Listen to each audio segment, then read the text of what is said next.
এই মেয়েটাই হইতাছে যে সেই বক্তব্যগুলা দিছে, কিন্তু ওরে আমরা চিনি না।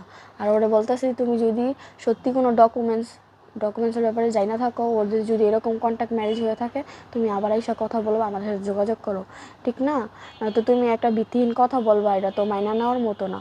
একটা মানুষ মারা গেছে, তুমি তার উপর এখন ব্লেম দিতে পারো না। এই কাজের যোগ্য রাকিব না, এই কাজের যোগ্য রাকিব না। আমি যে রাকিবের ওয়াইফ এমন কেউ নাই যে না জানে। আর আমাকে কিন্তু হাইড করে রাখে নাই, যে আমাকে হাইড করে রাখছে। রাকিব আমাকে কখনো দেখায় না, আমাকে কেউ চিনে না। এই মেয়েরে তো আমরা চিনি না, কালকে দেখছি হসপিটালে, কালকে দেখছি। এই কাজটা হয়তো ওদের দিয়ে কেউ করাইতেছে মামলাটা অন্যদিকে নিয়ে যাওয়ার জন্য, যেটা একটা মেইলি গঠিত একটা কারণ হইতে পারে এইটা করার জন্য। আয়েশা দাবি করতেছে যে রাকিবের সাথে নাকি ও 8 দিন ধরে ঘুরে ফিরে। তো একটা মানুষ 8 দিন ধরে ঘুরলে ফিরলে, রাকিব ঘুম থেকে উঠে প্রতিদিন 1টা-2টায় ফ্রেশ হয়, খাওয়া দাওয়া করে, বাসা থেকে বের হয় না, সন্ধ্যার পরে বের হয় 7টার দিকে, 10টার মধ্যে বাসায় চলে আসে। তাহলে 7টায় বের হলে 10টায়, এই কয়েক ঘন্টার মধ্যে 8 দিনের পরিচয়ে কি রাকিবের সব কিছু ওই মেয়েটা যাই না গেছে? আর রাকিব বের হইলে কি শুধু ওর সাথেই সময় দিছে? রাকিবের কি আর কোনো ফ্রেন্ড সার্কেল ছিল না?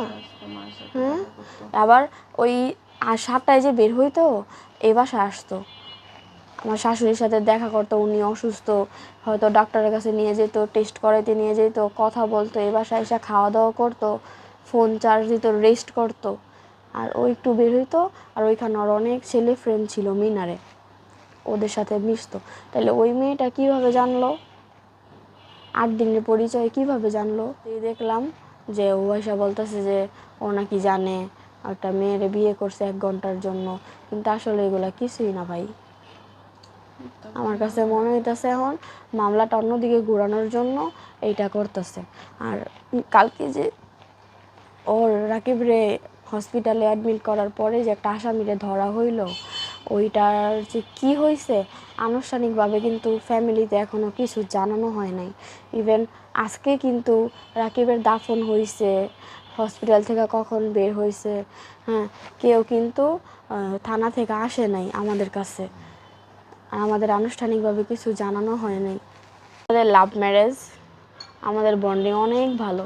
আমি এখনও স্টাডি করি, রাকিবও স্টুডেন্ট, আমিও স্টুডেন্ট, আমাকে রাকিব এখনও পড়ালেখা করায়। আমাকে ইফতারের সময় আমার মায়ের বাসা থেকে নিয়ে আসছে, আসার পরে বাসায় ফ্রেশ হয়েছে, দেন আমাকে বলছে রান্না করতে।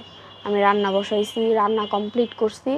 তারপরে এর মধ্যেও বের হয়ে গেছে, রান্না কমপ্লিট করে কল দিছি, তুমি কই? আসতাছি। আচ্ছা, খাবার বারো। আবার কল দিছি, আইসা পড়ছি, হয়েছে রান্না? আমি কই হ্যাঁ রান্না হয়েছে, আইসা পড়ছি। কই আসছো? শহীদ মিনার আছি। তার 5 মিনিট পরেই কল আসে যে রাকিবরে নাকি গুলি করছে। তো ফার্স্টে আমি বিশ্বাস করি নাই, যে ও যেহেতু কন্টেন্ট ক্রিয়েটর, অনেক সময় দেখা যায় এগুলো নিয়ে অনেকে ফান করে নাম্বার পাইলে, বা ও হয়তো আবার একটা কন্টেন্ট তৈরি করতেছে, প্র্যাঙ্ক করতেছে, এরকম কিছু আমি এটা ধারণা করছিলাম। তারপরে আমি মানে একটু আস্তে আস্তে গেছি, 10 মিনিটের মতো লাগছে আমার যাইতে। যাওয়ার পরে তো দেখি এই ঘটনা। কিন্তু ওখানে হসপিটালে যাওয়ার পরে দেখি যে রাকিবরে ওই রুমের, ওই যে এমার্জেন্সির ওই রুমের মধ্যে ঢুকানো হয়েছে। আমাকে দেখতে দেন, আমি বাইরে বসা ছিলাম। উনি পরিচিত আমাদের, উনি আবার আসছিল মিরপুর থেকে। তো তারপরে রাকিব নিয়ে গেছিলো যে মিনার আসো ভাইয়া, বসি একটু চাটা খাই ওইখানে, তারপরে তোমরা ওইখান থেকে চলে যাও মেট্রো রেল দিয়ে, আমি বাসায় ব্যাক করবো। এই আবার এখনও আমার বাসা ওই অবস্থাতেই আছে। কিভাবে এক্সপ্লেন করব আর কি বলবো অ্যান্সার, ওইটা আমার নাই, জানা নেই। মানে আমার কাছে এখন লাগতেছে যে আমার রাকিব চয়েস করলো। আমি বললাম টাটকা গরুর মাংস নিয়ে আসছি, ওইটা রান্না করবো নাকি মুরগি রান্না করবো। পোলাও ছিল ফ্রিজে, ওগুলা গরম করছি, ডিমের কোরমা ছিল গরম করছি, নতুন করে ভাত আর মুরগির মাংস রান্না করছি।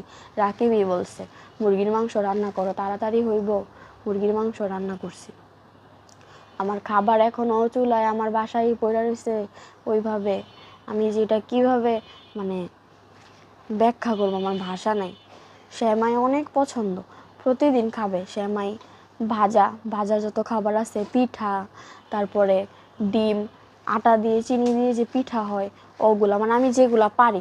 আমি তার ওই মা দাদিদের মতো অত কিছু পারি না, আমি যতটুকু পারি বা ইউটিউব দেখে যতটুকু করতে পারি ওগুলা করতাম। রাকিবের আচারও অনেক পছন্দ, আচার বানায় রাখতাম, রাকিব খাইতো। বাসায় ভাজা পোড়া খাবারের কোনো কমতি ছিল না, পইরা আছে। বলছে আশফিয়া চাদরটা চেঞ্জ করো। আমার চাদর চেঞ্জ করা, রাকিবের 2 বালতি কাপড় ধুয়ে শুকার দিছি, রান্না করে কমপ্লিট করে রাখছি, সব আমার ওইভাবে আছে। এটা তো আমার শাশুড়ির বাসা, পারবো না ভাই, আমার ওই বাসায় আমি যাইতে পারবো না। আমরা দুজন অনেক পছন্দ কইরা শখ কইরা বাসা নিছি, একসাথে থাকতাছি। এই বাসাতে থাকি 8 মাস হয়। আমরা এর আগে অন্য বাসায় ছিলাম। আমার শাশুড়ি অনেক অসুস্থ হয়ে যায়, হঠাৎ অসুস্থ হয়ে যায়, দিন নাই রাত নাই অসুস্থ হয়ে যায়। একটু দূরে ছিলাম, আসতে পারতাম না, 6 তালা, আমার শাশুড়ি যাইতে পারতো না। তার জন্য আমরা এখানে বাসা নিছি, 3 তালা বাসায়। এই গলি আমি রান্না করতেছি, তো রাকিব রেডি হইলো। তো ওরটা গেঞ্জি ছিল, ওইটা খুইলা একটা মেরুন কালারের শার্ট পরছে। পরার পরে দেখতেছি কি ওর ছোট হয়। পরে আমার বলতেছে যে এটা তুমি পইরা ফেললো। পরে আমি কই এটা যদি টি শার্ট হইতো আমি বাসায় পরতে পারতাম, এটা তো শার্ট, এটা তো আমি পরতে পারবো না, মেয়েরা তো আর শার্ট পরতে পারে না বাসায়। পরে বলতেছে তাইলে কি করবা, রাইখা দিও। পরে ওর অন্য একটা শার্ট পরলো। পইরা যখন বের হয়ে যায় তখন আমি রান্না করতেছি, ফ্ল্যাট পুরা খালি। পরে আমার ডাক দিয়ে বলতেছে কি আশফিয়া দরজাটা লাগাও।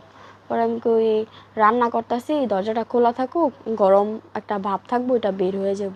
পরে বলতেছে না একলা তুমি ফ্ল্যাটে, দরজা লাগাও। পরে আমি দরজাটা লাগাইলাম, ও দাঁড়ায় দেখলো, তারপরে নামলো।